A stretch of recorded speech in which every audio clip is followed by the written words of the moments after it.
I kind of want to tie the word value to privilege, because I think there needs to be a paradigm shift, which is actually what I'm writing right now, is privilege is not the presence of perks and benefits.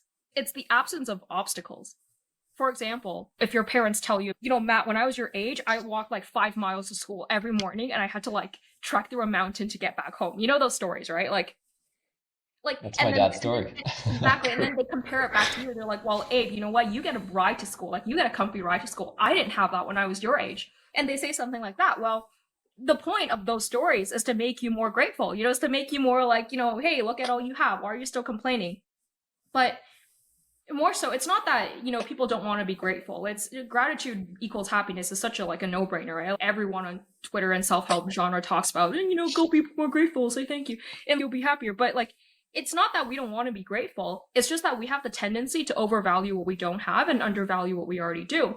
It's because we don't see privilege as the lack of obstacles. We see it only as a collection of, it's the lump sum of what we have, all the benefits we have. So in the example of your parents going to school, you having a comfy ride to school is not your privilege.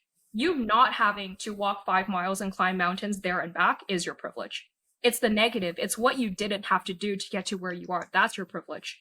So if we link back to value and this whole getting your food cooked for you and everything, instead of seeing what you have, why don't we focus on what are you getting away from? What are you avoiding by doing so? Sure, you have convenience and you have your food delivered to you and prepared for you at the table, but you're missing out on a probably very primal connection between humans and their food. Because, we're an animal, and like all animals probably have a thing for food. Like we all have a very carnal sort of instinct for taste and smells.